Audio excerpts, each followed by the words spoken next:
Federasi Bulu Tangkis Indonesia PBSI tak lama lagi akan segera punya nahkoda baru.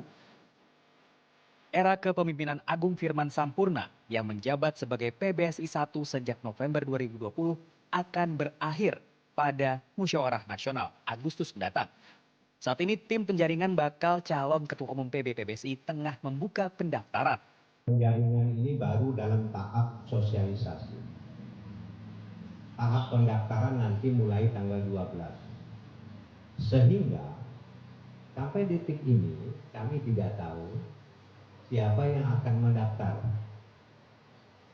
Dan kami tidak tahu siapa yang akan mendaftar dan siapa juga yang provinsi mana juga yang memberikan dukungan kepada yang mendaftar nanti.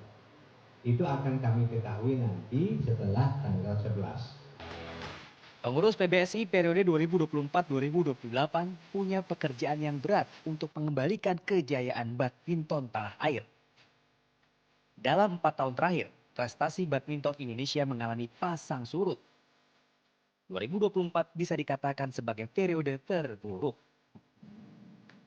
Dari 19 turnamen BWF Series sejak Januari hingga Juni, Indonesia baru mengamankan 9 gelar juara dari 7 turnamen. 2 diantaranya didapat oleh Jonathan Christie serta pasangan ganda putra Fajar Alfian dan Rian Ardianto dari ajang prestisius All England. Di ajang Indonesia Open 2024 yang merupakan turnamen bergengsi di rumah sendiri, tak ada satupun gelar juara yang berhasil diraih. Hampir seluruh pemain unggulan tumbang di fase awal turnamen. Hanya pasangan ganda putra non-pelatnas yang justru berhasil melaju hingga babak final. Jurnalis senior spesialis bulu tangkis Daryadi menyebut, permasalahan badminton Indonesia saat ini bukan hanya soal prestasi, melainkan juga terlambatnya regenerasi di tiap sektor. Di tunggal putra kita terus berharap kepada Jojo dan Ginting.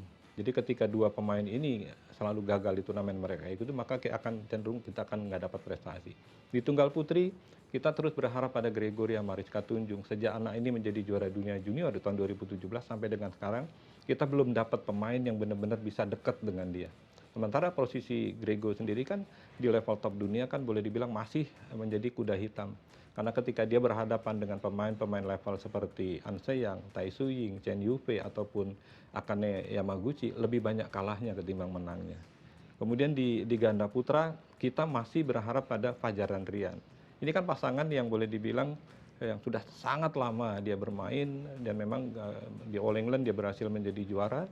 Dan kita berharap memang Fajarian pasangan paling senior, namun di bawah dia. Ini yang kita juga khawatir, kita hanya berharap pada Leo Daniel, kemudian juga Bagas Fikri yang prestasinya boleh dibilang naik turun. Dan di ganda putri kita hanya berharap pada Apri dan Fadia, sementara di bawahnya juga gapnya cukup jauh. Di ganda campuran lebih parah lagi. Legenda bulu tangkis nasional sekaligus Ketua Harian PB Jaya Raya Imelda Wiguna menyebut, Ketua PBSI mendatang harus punya wawasan yang luas soal bulu tangkis, tidak memiliki konflik kepentingan, dan mau mendengar suara dari klub yang merupakan penyuplai pemain pelatnas.